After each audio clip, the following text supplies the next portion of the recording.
Tantor Audio, a division of Recorded Books, presents Goodbye Globalization, The Return of a Divided World by Elisabeth Braw, narrated by Brigid Lohrey. The glove has been thrown from the highest position. Anatoly Chernayev. Introduction. On 27 September 2022, Solveig Artsman, a pensioner on the Swedish island of Gotland, woke up to terrible news. Nord Stream 1 and Nord Stream 2, the two pipelines built to bring Russian natural gas to Germany, had suddenly begun leaking in 3 places. Because both pipelines were filled with gas, large volumes of methane, a greenhouse gas far more harmful than carbon dioxide, were spreading into the sea and the atmosphere. A few hours later, Swedish authorities announced that a 4th leak had been detected. It made me want to cry, seeing this happen to our beautiful Baltic Sea, Artsman told me a few days later. I thought about the fish that would be harmed by the leaks, and I thought about the fact that gas rises and how the leaks would damage the atmosphere. I thought about all the Coast Guard employees and other experts having to put themselves at risk to investigate the situation. A short while later, Sweden, Denmark, the European Commission and the US government announced the leaks were the result of sabotage. Whoever the culprit, the sabotage meant the dramatic end of the 2 pipelines, conceived at the height of globalization to supply Germany and other European countries with natural gas from Russia. Since retiring from her job as a government administrator a few years ago, Artsman has been pursuing her interest in photography. But she wasn't just any citizen waking up to the terrible news. I took out all the documents I've kept regarding Nord Stream, she told me. Things turning out this way. Well, that's what so many told me was impossible. Artsman was one of only a few people in Sweden who had objected to the construction of Nord Stream 1, the first of the 2 pipelines to be built. That was in mid-2007, and Artsman was a member of Gotland's municipal council for the centre-right moderate party. At that time, the moderates also led Sweden's centre-right government coalition, a staunchly pro-business group of ministers who firmly believed in globalization. Then again, most people, regardless of ideology, seemed to believe in the virtue of closer commercial links between countries, and all over the world, trade was booming. One day Artsman was summoned to an unexpected meeting involving her party's municipal politicians regarding a potential contract with Nord Stream. The company, majority-owned by Russia's state-owned energy giant Gazprom, was planning a new pipeline that would transport gas from Russia to Germany through the Baltic Sea. And Gotland, located in the middle of the Baltic Sea, was crucial to the construction. The proposed project would give Nord Stream sole access to the island's Sleat harbour for the duration of Nord Stream 1's construction needs. In Stockholm, the government had already indicated that it was content for the project to go ahead, and what was not to like? It was a commercial project involving companies from several different countries that would build crucial energy infrastructure and bring revenue to Gotland in the process. But the more research Artsman did, the more her reservations grew. She worried about harm to the seabed. She thought about unexploded ordnance from 2 world wars that might injure the construction crews, and she wasn't willing to bet on Russia. It doesn't matter how many million kroner they're willing to give us. I'd never sell Gotland out in this way. Considering Nord Stream's ownership with Russian interests, it would jeopardize the island's security, she told the local newspaper. Now, in September 2022, with Nord Stream 1 and Nord Stream 2 hemorrhaging gas into the Baltic Sea and the atmosphere, with the world's attention on the waters surrounding Gotland, and with public opinion concluding that Western energy infrastructure wasn't safe from attacks, Artsman felt herself reliving those strange events. After the initial meeting with her party colleagues in 2007, they gave me a couple of weeks to do my research, and I began looking into the project. And the more I read, the more I doubted that this was a good idea, she told me. When the Municipal Council voted to approve the Nord Stream project in March 2008, only Artsman and a scattering of other members objected, while 3/4 voted in favour. Artsman logged an official reservation, noting that the pipeline project brings risk to the security of Sweden. It is every citizen's duty to defend the security of our country. Her public opposition came at great personal cost. After the Nord Stream decision, my spare time was essentially consumed by having to defend myself, she told me, and other council members crossed the street when they saw me. Now the pipelines were unusable, and the optimistic thinking behind their creation discredited as misplaced hope in globalization. I asked Artsman whether the explosions felt like a vindication. No, she said, but I thought to myself, this Nord Stream project, it was part of Russia's power plan all along. I just didn't manage to convince anyone of it. All decisions involve people. The people who make the decisions and the people affected by them. Virtually no decision carried out over the past 3.5 decades, though, has influenced as many people's lives as globalization. But globalization was far more than a decision. It was an effort by all manner of politicians and business leaders to create an interconnected world that would create a better life for almost everyone. Better yet, such an interconnected world would dramatically reduce the risk of war.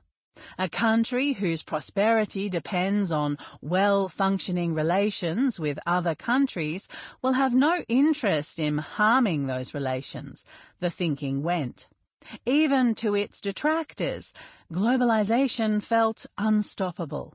Indeed, political leaders and business people didn't create globalization as a united effort, let alone to spite ordinary citizens. For often very different reasons, they simply contributed to the blend that was to become known as globalization. And they did so not because they wanted to impose an idea known as globalization on the world, but because suddenly opportunities arose that were so attractive that not seizing them would have been foolish.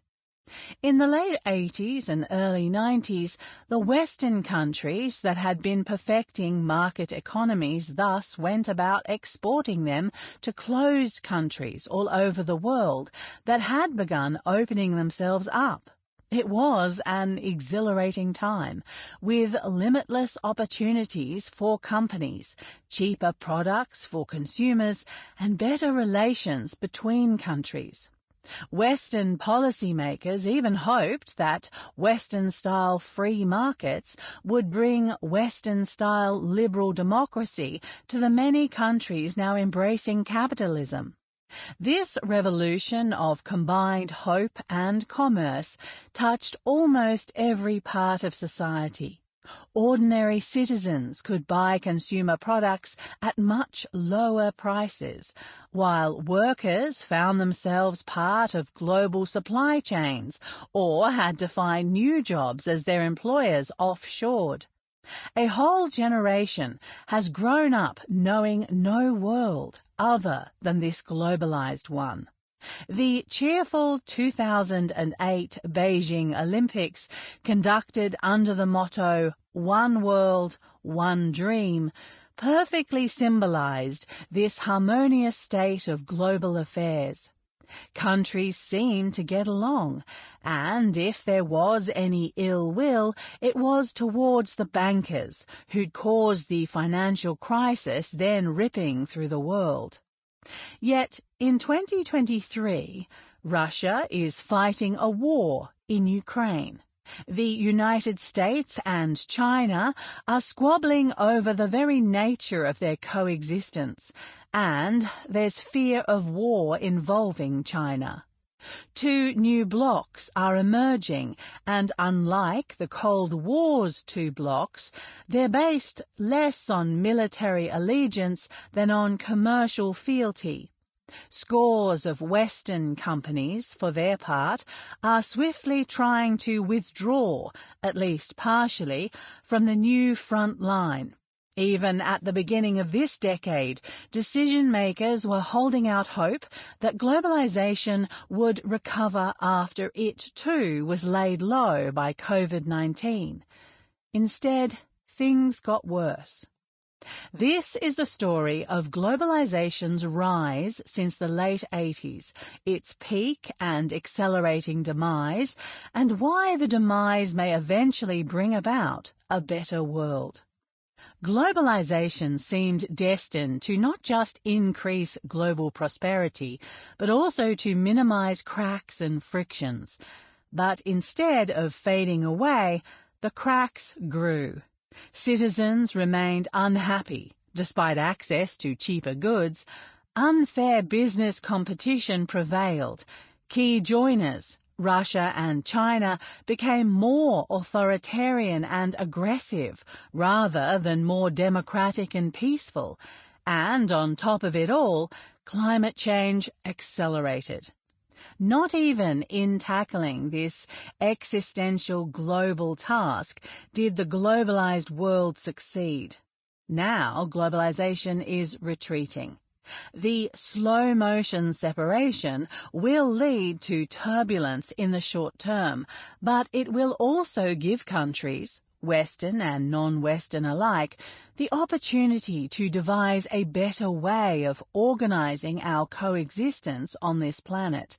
And it will give Generation Z a couple of decades to come up with a better plan, too.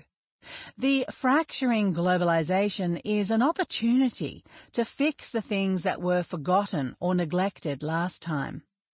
Because globalization involves people from all walks of life, this is the story seen through the lives of some of those who helped shape globalization, and some of those whose lives have been affected by it.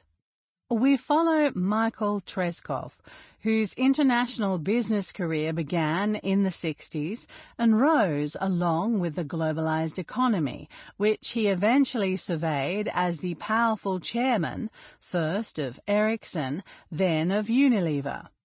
We follow Gintere Skyste, who experienced the command economy as a young child in Soviet Lithuania and, as Lithuania's current Minister of Finance, has had to battle China's commercial pressure on her country.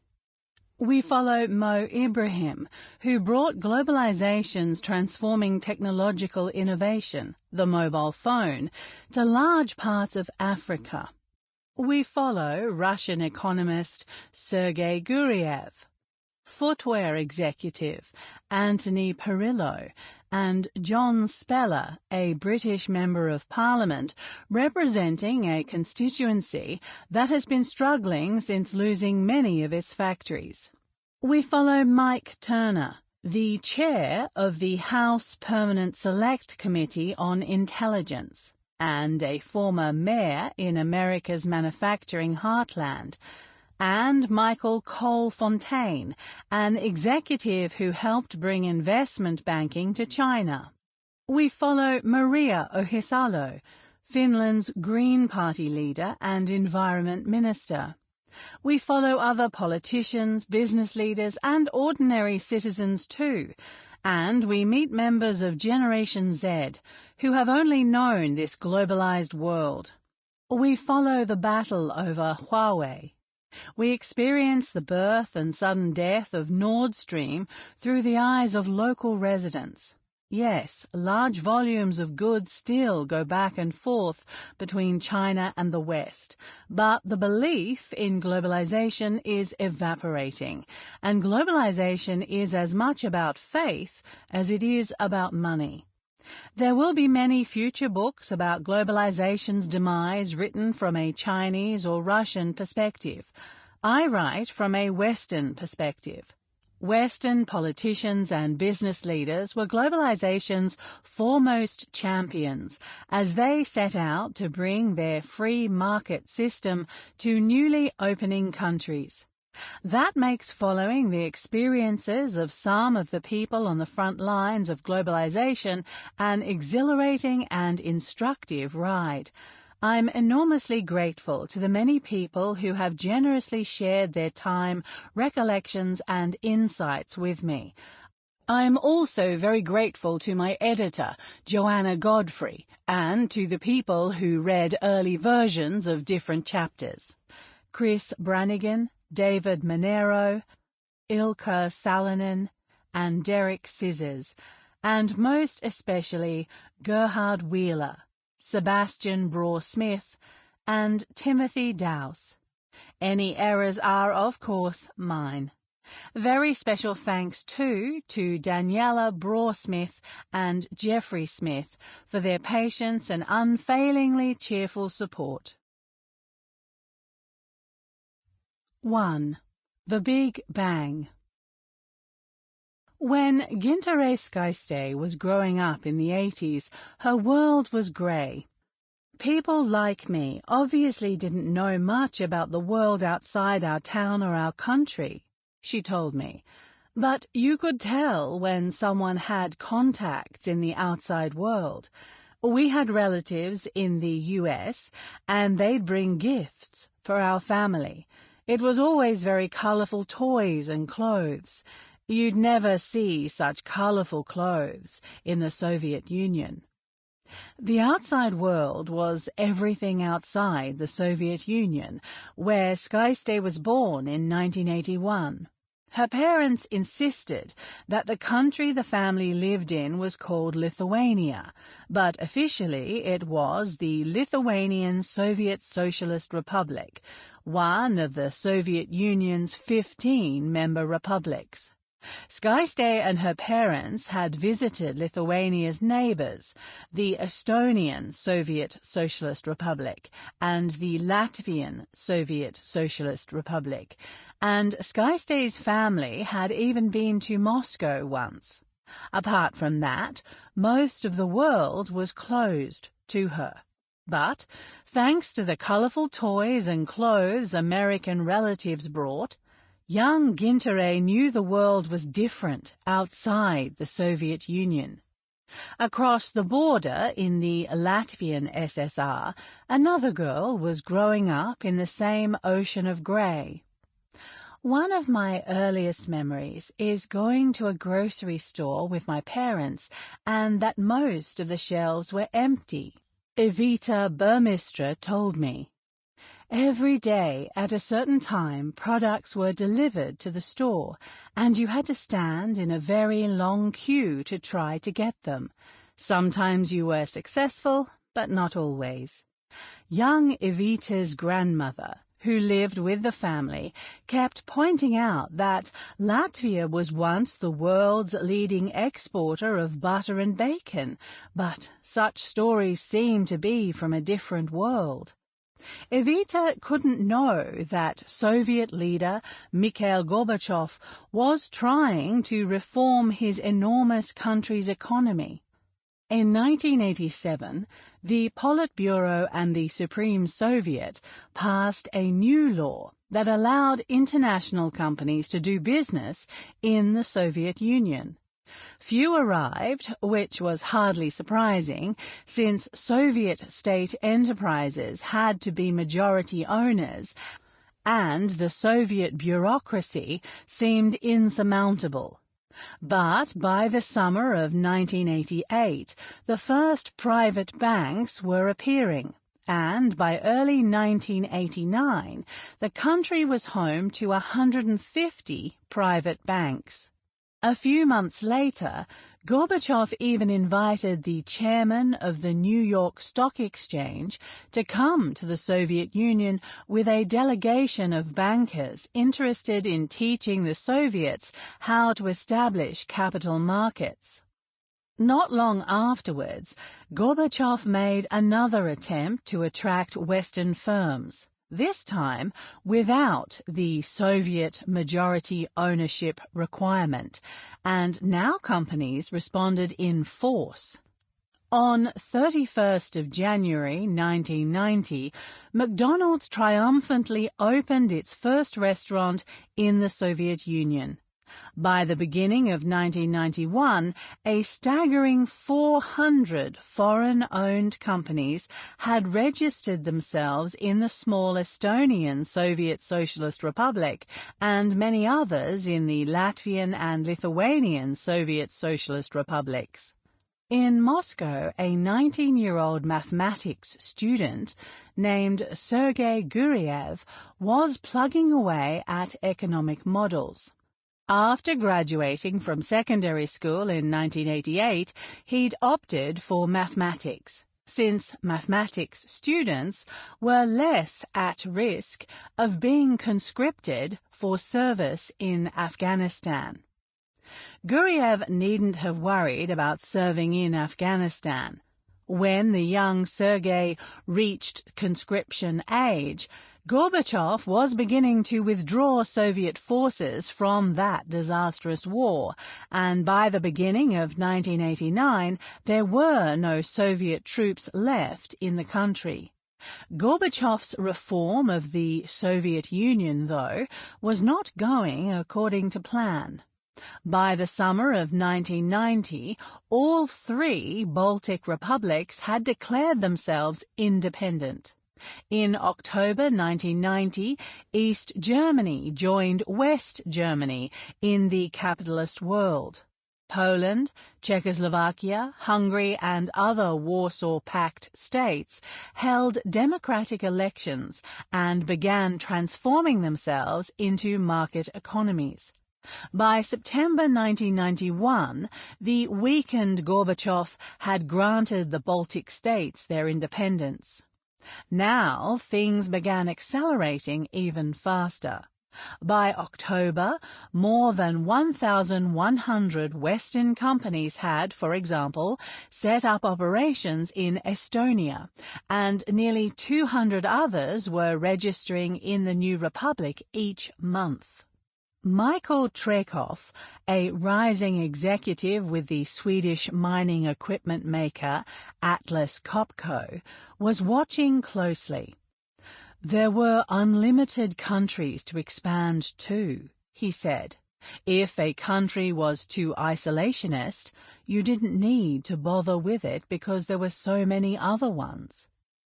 That December, the Soviet Union itself ceased to exist, and Gorbachev's position with it.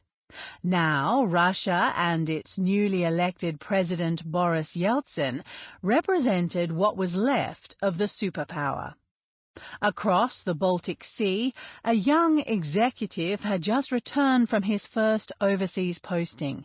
Immediately after graduating from Sweden's Uppsala University in the mid-80s, Carl-Henrik Sundström had been hired by telecoms giant LM Ericsson.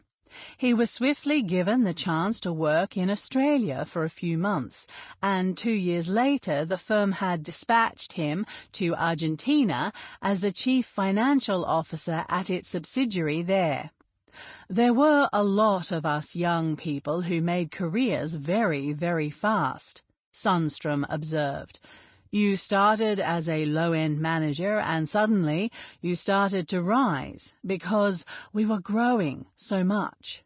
Young people were able to get very good positions very, very fast. I became a director of one of Ericsson's largest practice areas at age 29. Today, you have to wait until your late 40s before you get a position like that. But there was huge demand for managers because companies were growing so quickly.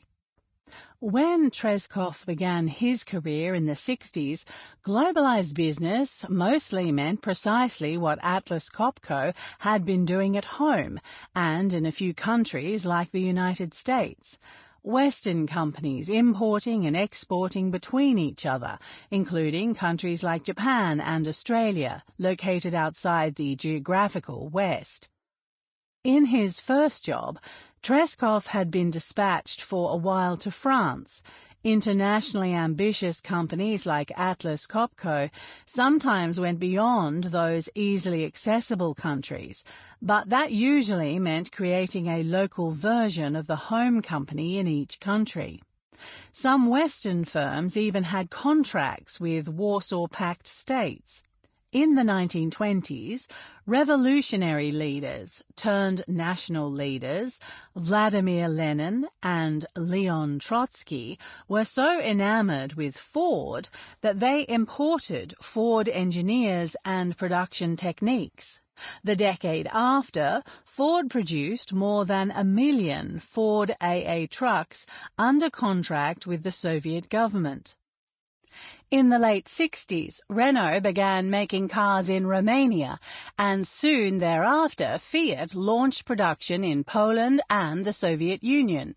So excited was Soviet leader Leonid Brezhnev about his country's massive new commercial arrangement with the Italian automotive giant in the 1960s that he arranged for the town housing Fiat's new plant to be massively expanded and renamed in honor of the longtime leader of Italy's Communist Party, Palmiro Togliatti.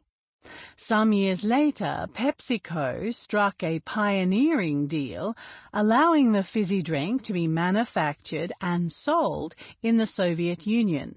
In return, PepsiCo agreed to sell Stolichnaya and other Soviet alcoholic drinks in the West. Around the same time, PepsiCo's arch-rival Coca-Cola was allowed to launch production and sale in Poland. PepsiCo soon followed. But these were not traditional business arrangements. They were arrangements between Western companies and Warsaw Pact governments. By the 80s, a few Warsaw Pact countries were also manufacturing goods for export to the West to earn hard currency. East Germany's government-owned Deutrans hauling firm brilliantly captured the cargo market for exports going through the Iron Curtain. Still, the trade between East and West was modest. If you manufactured anything in those countries, you sold it there, Treskov said. We were a global company that operated a number of islands, you might say. Every now and then you might be allowed to import some components, but that was it. But gas seeped through. In the early 70s, West German Chancellor Willy Brandt included Soviet gas in his policy of improving relations with the Soviet bloc. Indeed, it was part of West Germany's efforts to create some manner of coexistence with the Soviet Union by trading with it. The Soviets needed pipeline parts, while West Germany wanted more gas imports. From 1973, West Germany received Soviet gas even as NATO prepared for war with the Warsaw Pact. And it kept receiving Soviet gas even when the United States placed nuclear weapons on its soil in response to Soviet ones in... Sample complete. Ready to continue?